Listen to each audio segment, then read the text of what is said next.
Now, there have been a number of new antibody-drug conjugates that have entered phase 1, phase 2 development. Among those specifically, one that we're working closely with is a CD123 antibody called IMGN632.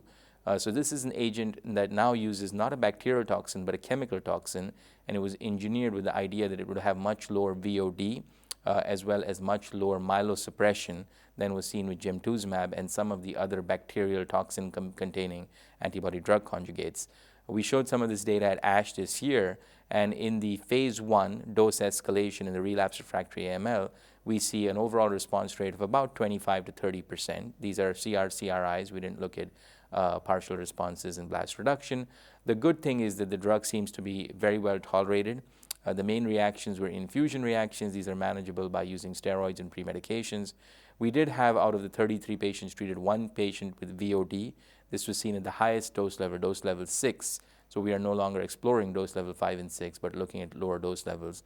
And combinations with azacitidine and with venetoclax with this compound are moving into clinic in the next few months. So we think that this will be potentially a very safe and effective drug. There's no other drug that right now in very advanced development for CD123. So we're looking forward to the data with this agent, and potentially could be an important drug in AML.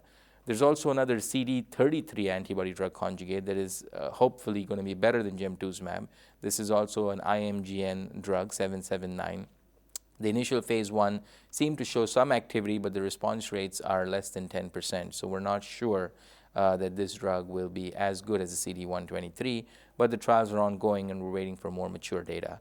In addition, at this year's ASH, there was a CD70 non-conjugated antibody that has shown some very impressive early activity.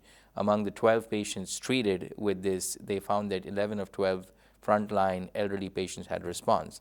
Now, this drug was not given as a single agent. It was given in combination with hypomethylating agent. So it's hard to know if this is truly the benefit of the drug alone or the combination.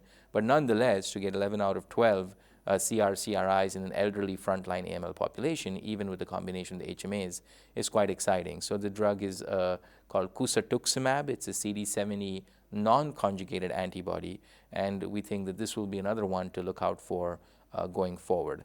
And lastly, there's a group of radionucleotide conjugated antibody-drug conjugates that are now in development. One of them is actually in a phase 3 study where this agent is used as a conditioning before taking people to transplant. This is called the Sierra phase 3 study. The drug is a drug called Iomab.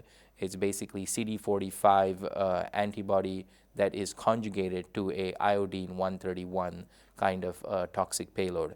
And so far, the early results of this phase 3 study on the first interim analysis with 38 patients show that the Iomab seems to be very, very effective. 18 out of 19 relapse refractory patients who got this were able to go to transplant, and 16 of them engrafted within a month. And this compares favorably to the control arm of chemo, where only 5 out of 18 patients could make it to transplant. So at least to get patients to transplant and for post-transplant engraftment, this seems to be a very viable strategy based on early data. And will this translate into improved CR duration, which is the primary endpoint of the study, and overall survival? We have to wait and see. So these are the major antibody-based approaches that are being developed. There's also a huge group of bispecific antibodies that will be talked about by some of my colleagues. And overall, I think the immunotherapy field in AML compared to 4 or 5 years ago has really blossomed and is moving very, very quickly. And we think that in the next 1 or 2 years, 1 or 2 of these drugs will potentially get approved based on phase 2, phase 3 data.